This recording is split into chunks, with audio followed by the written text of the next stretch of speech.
প্রত্যেককে স্বাগত আমার গল্পের চ্যানেলে। আজকে আমি আবারও চলে এসেছি আপনাদের নিয়ে যেতে গল্পের দুনিয়ায়, মজার দুনিয়ায়। আজকে আমি আপনাদের বিখ্যাত বাঙালি লেখক শরৎচন্দ্র চট্টোপাধ্যায়ের গল্প শুনতে চলেছি, যার নাম হলো মহেশ। তাই প্রত্যেকের কাছে অনুরোধ রইল গল্পটি শেষ পর্যন্ত দেখার। চলো শুরু করা যাক আজকের গল্পটি। মহেশ, শরৎচন্দ্র চট্টোপাধ্যায়। এক গ্রামের নাম কাশীপুর। গ্রাম ছোট, জমিদার আরও ছোট, তবু দাপটে তার প্রজারা টু শব্দটি করিতে পারে না, এমনই প্রতাপ। ছোট ছেলের জন্মতিথি পূজা সারিয়া তর্করত্ন দ্বিপহর বেলায় বাড়ি ফিরিতেছিলেন। বৈশাখ শেষ হইয়া আসে, কিন্তু মেঘের ছায়াটুকু কোথাও নাই। অনাবৃষ্টির আকাশ হইতে যেন আগুন ঝরিয়া পড়িতেছে। সম্মুখের দিগন্তজোড়া মাঠখানা জ্বলিয়া পুড়িয়া ফুটিফাটা হইয়া আছে, আর সেই লক্ষ্য ফাটল দিয়া ধরিত্রীর বুকের রক্ত নিরন্তর ধোঁয়া হইয়া উড়িয়া যাইতেছে। অগ্নিশিখার মতো তাহাদের সর্পিল ঊর্ধ্বগতির প্রতি চাহিয়া থাকিলে মাথা ঝিমঝিম করে, যেন নেশা লাগে। ইহারি সীমানায় পথের ধারে গফুর জোলাই বাড়ি। তাহার মাটির প্রাচীর পড়িয়া গিয়া প্রাঙ্গণ আসিয়া পথে মিশিয়াছে, এবং অন্তঃপুরের লজ্জা সম্ভ্রম প্রতীকের করুণায় আত্মসমর্পণ করিয়া নিশ্চিত হইয়াছে। পথের ধারে একটা পিটালি গাছের ছায়ায় দাঁড়াইয়া তর্করত্ন উচ্চটঙ্গে ডাক দিলেন, ওরে ও গোফরা, বলি ঘরে আসিস? তাহার বছর দশকের মেয়ে দুয়ারে দাঁড়াইয়া সাড়া দিল, কেন বাবাকে? বাবার যে জ্বর। জ্বর? ডেকে দে হারামজাদাকে। পাষণ্ড স্লেজ, হাঁক ডাকে গফুর মিয়া। ঘর হইতে বাহির হইয়া জ্বরে কাঁপিতে কাঁপিতে কাছে আসিয়া দাঁড়াইল। ভাঙা প্রাচীরের গা ঘেঁষিয়া একটা পুরাতন বাবলা গাছ, তাহার ডালে বাঁধা একটা ষাঁড়। তর্করত্ন দেখাইয়া কহিলেন, ওটা হচ্ছে কি শুনি? এস হিঁদুর গা, ব্রাহ্মণ জমিদার, সে খেয়াল আছে? তার মুখখানা রাগে ও রৌদ্রের ঝাঁঝে রক্তবর্ণা, সুতরাং সে মুখ দিয়া তপ্ত খড় বাক্যই বাহির হইবে। কিন্তু হেতুটা বুঝিতে না পারিয়া গফুর শুধু চাহিয়া রহিল। তর্করত্ন বলিলেন, সকালে যাওয়ার সময় দেখে গেছি বাঁধা, দুপুরে ফেরবার পথে দেখছি তেমনই ঠাই বাঁধা। গোহত্যা হলে যে কর্তা তোকে জ্যান্ত কবর দেবে, সে যে বামন মানুষ নয়। কি করো বামা ঠাকুর, বড় লাচড়ে পড়ে গেছি। কদিন থেকে গায়ে জ্বর, দড়ি ধরে যে দুকুটো খাইয়ে আনবো তা মাথা ঘুরে পড়ে যায়। তবে ছেড়ে দে না, আপনি চড়াই করে আসুক। কোথায় ছাড়বো বাবা ঠাকুর? লোকের ধান এখনো সব ঝাড়া হয়নি, খামারে পড়ে খড় এখনো গাদে দেওয়া হয়নি, মাঠের আলগুলো সব জ্বলে গেল, কোথাও এক মুঠো ঘাস নেই। কার ধানে মুখ দেবে, কার গাদা খেয়ে নেবে, কেমনে ছাড়ি বাবা ঠাকুর? তর্করত্ন একটু নরম হইয়া কহিলেন, না ছাড়িস তো, ঠান্ডায় কোথাও বেঁধে দিয়ে দুয়াটি বিছলু ফেলে দে না, ততক্ষণ চিবক। তোর মেয়ে ভাত রাঁধেনি, ফ্যানের জলে দে না এক গামলা খাক। গফুর জবাব দিল না। নিরুপায়ের মতো তর্করত্নের মুখের পানে চাইয়া তাহার নিজের মুখ দিয়া শুধু একটা দীর্ঘ নিঃশ্বাস বাহির হইয়া আসিল। তর্করত্ন বলিলেন, তাও নেই বুঝি? কি করলি খড়? ভাগে এবার যা পেলি সমস্ত বেঁচে পেটাই নমৌ। গরুটার জন্য এক আটি ফেলে রাখতে নেই? বেটা কষাই। এই নিষ্ঠুর অভিযোগে গফুরের যেন বাগরত হইয়া গেল।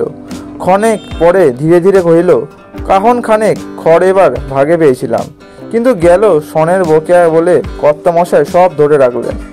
কেঁদে কেটে হাতে পায়ে পড়ে বললাম, বাবুমশাই হাকিম তুমি, তোমার রাজত্বী ছেড়ে আর পালবো কোথায়? আমাকে পণ দশেক বিচুলি নাও দাও। চালে খড় নেই, একখানি ঘর, বাপ বেটিতে থাকি, তাও না হয় তালপাতার গোজা গোজা দিয়ে এ বর্ষাটা কাটিয়ে দেবো, কিন্তু না খেতে পেয়ে আমার মহেশ মরে যাবে। তর্করত্ন হাসিয়া কহিলেন, ইস, সাত করে আবার নাম রাখা হয়েছে মহেশ, হেসে বাঁচি নে। কিন্তু এ বিদ্রুপ গফুরের কানে গেল না। সে বলিতে লাগিল, কিন্তু হাকিমের দয়া হলো না। মাস দুয়ের খোরাকের মতো ধান দুটি আমাদের দিলেন, কিন্তু বেবাক খড় সরকারে গাদা হয়ে গেল। ও আমার কুড়োটিও পেল না। বলিতে বলিতে কণ্ঠস্বর তাহার অশ্রুভারে ভারী হইয়া উঠিল। কিন্তু তর্করত্নের তাহাতে করুণার উদয় হইল না। কহিলেন, আচ্ছা মানুষ তো তুই, খেয়ে রেখেছিস, দিবি নে। জমিদার কি তোকে ঘর থেকে খাওয়াবে নাকি? তোরা তো রামরাজত্বে বাস করিস, ছোট লোক কিনা, তাই তার নিন্দে করে মরিস। গফুর লজ্জিত হইয়া বলিল, নিন্দে করব কেন? বাবা ঠাকুর, নিন্দে তো আমরা করি না, কিন্তু কোথা থেকে দিই বলো তো? বিঘে চারেক জমি ভাগ করি, কিন্তু ওপরে দূষণ অজন্ম। মাঠের ধান মাঠে শুকিয়ে গেল, বাপ বেরিতে দুবেলা দুটো পেট ভরে খেতে পর্যন্ত পায়নি। ঘরের পানে চেয়ে দেখো, বৃষ্টি বাদলে মেয়েটাকে নিয়ে কোণে বসে রাত কাটায়, পা ছড়িয়ে শোবার ঠাঁই মেলে না। মহেশকে একটিবার তাকিয়ে দেখো, পাঁচরা গোনা যাচ্ছে। দাও না ঠাকুর মশাই কাহন 2 ধার, গরুটাকে 2 দিন পেট পুড়ে খেতে দিই। বলিতেই সে ধপ করিয়া ব্রাহ্মণের পায়ের কাছে বসিয়া পড়িল। তখররত্ন তীরবৎ 2 পা পিছাইয়া গিয়া কহিলেন, মরো, ছুঁয়ে ফেলবি নাকি? না বাবা ঠাকুর, ছোবো কেন? ছোবো না, কিন্তু দাও এবার আমাকে কাহন 2 খড়। তোমার 4-4টে গাদা সেদিন দেখে এসেছি, এ কটি দিলে তুমিও টের পাবে না। আমারও না খেতে মরি, ক্ষতি নেই, কিন্তু ও আমার অবলা জীব, কথা বলতে পারে না, শুধু চেয়ে থাকে, আর চোখ দিয়ে জল পড়ে। তর্করত্ন কহিলেন, ধার নিবি, শুধবি কি করে শুনি? গফুর আশান্বিত হইয়া বাগ্যস্বরে বলিয়া উঠিল, যেমন করে পারি শুধব বাবা ঠাকুর, তোমাকে ফাঁকি দেব না। তর্করত্ন মুখে এক প্রকার শব্দ করিয়া গফুরের ব্যাকুল কণ্ঠের অনুকরণ করিয়া কহিলেন, ফাঁকি দেব না, যেমন করে পারি শুধব। রসিক নাগর, যা সর, পথ ছাড়া, ঘরে ফেরে, বেলা হয়ে বলো। এই বলিয়া তিনি একটু মুচকি আসিয়া পা বাড়াইয়া সহস্য সভয়ে পিছাইয়া গিয়া সর্কদে বলিয়া উঠিলেন, মর, সিউ নেড়ে আসে যে, গুতবে নাকি? গফুর উঠিয়া দাঁড়াইল। ঠাকুরের হাতে ফলমূল ও জিভা চাটলের পুটুলি ছিল, সেইটা দেখাইয়া কহিল, গন্ধ পেয়েছে, এক মুঠো খেতে চাই তা বটে, যেমন চাষা তার তেমনি বলদ, খড় জোটে না, চাল কলা খাওয়া চাই। নে পথ থেকে সরিয়ে দাঁড়, যে সিং কোন দিন দেখছি কাকে খুন করবে। এই বলিয়া তর্করত্ন পাশ কাটাইয়া হনন করিয়া চলিয়া গেলেন। গফুর সেদিক হইতে দৃষ্টি ফিরাইয়া ক্ষণকাল স্তব্ধ হইয়া মহেশের মুখের দিকে চাইয়া রইল। তাহার নিবিড় গভীর কালো চোখ দুটি বেদনা ও ক্ষুধায় ভরা। কহিল, তোকে দিল না এক মুঠো, ওদের অনেক আছে, তবু দেয় না। না দিগ্গে, তাহার গলা বুঝিয়া আসিল। তারপরে চোখ দিয়া টপ টপ করিয়া জল পড়িতে লাগিল। কাছে আসিয়া নীরবে ধীরে ধীরে তাহার গলায় মাথায় পিঠে হাত বুলাইয়া দিতে দিতে চুপি চুপি বলিতে লাগিল, মহেশ, তুই আমার ছেলে, তুই আমাদের 8 সন প্রীতিপালন করে বুড়ো হয়েছিস, তোকে আমি পেট পুড়ে খেতে দিতে পারিনি, কিন্তু তুই তো জানিস তোকে আমি কত ভালোবাসি। মহেশ প্রত্যুত্তরে শুধু গলা বাড়াইয়া আরামে চোখ বুঝিয়া রহিল। গফুর চোখের জল গরুটার পিঠের ওপর রগড়াইরা মুছিয়া ফেলিয়া তেমনি অস্পুষ্টে করিতে লাগিল, জমিদার তোর মুখের খাবার কেড়ে নিলে, শ্মশান দ্বারে গায়ে যে গোচরটুকু ছিল তাও পয়সার লোভে জমা বিলি করে দিলে। এই 2 বছরে তোকে কেমন করে বাঁচিয়ে রাখি বল? ছেড়ে দিলে তুই পরের গাদা খেয়ে বেড়ে ভাবি, মানুষের কলা গাছে মুখ দিবি, তোকে নিয়ে আমি কি করি?